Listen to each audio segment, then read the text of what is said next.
Back bone class అన్నాడు.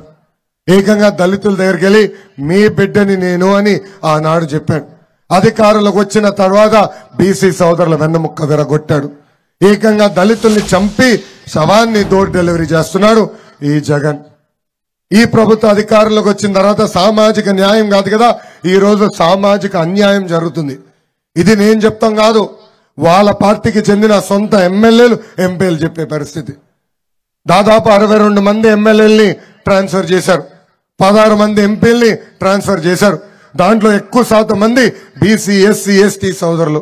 సొంత సామాజిక వర్గానికి చెందిన ఒక్క నాయకుడిని, ఒక్క ఎమ్మెల్యేని, ఎంపీని ఆయన ట్రాన్స్ఫర్ చేయలేదు, బర్తరఫ్ చేయలేదు. అంటే బీసీలు, ఎస్సీ, ఎస్టీలు అంటే ఎంత చిన్న చూపో ఇదొక ఉదాహరణ మాత్రమే. వాళ్ళ ఎమ్మెల్యేలు చెప్పింది నేను మీకు తెలియజేయాల్సిన అవసరం నా పైన ఉంది. వాళ్ళ సొంత పార్టీకి చెందిన ఎమ్మెల్సీ, యాదవ సామాజిక వర్గానికి చెందిన జంగా కృష్ణమూర్తి గారు వాళ్ళ బీసీసీఎల్ అధ్యక్షుడు.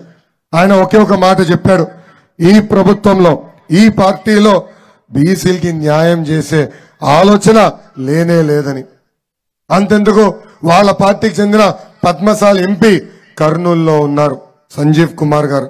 ఆయన ఏకంగా వైకాపా ప్రభుత్వంలో బీసీ సోదరులంటే చిన్న చూపు చెప్పే పరిస్థితి. ఇంకా ఎమ్మెల్యే పార్థసారథి గారు, సీనియర్ ఎమ్మెల్యే గారు, ప్రజలు అనేక సార్లు గెలిపిస్తే కనీసం ఆయనకు ఒక్క అపాయింట్మెంట్ కూడా ఇవ్వని వ్యక్తి ఆంధ్ర రాష్ట్ర ముఖ్యమంత్రి ఈ సైకో జగన్. ఇంకా వాళ్ళ ఎస్సీ నాయకులు కూడా ఈ ప్రభుత్వం గురించి ఏం మాట్లాడుతున్నారో ఒక్కసారి నేను మీకు తెలియజేస్తా. వాళ్ళ ఎమ్మెల్యే ఎల్ఏజే గారు జగన్ ప్రభుత్వంలో దళితులు కనీసం గౌరవం లేదని చెప్పారు.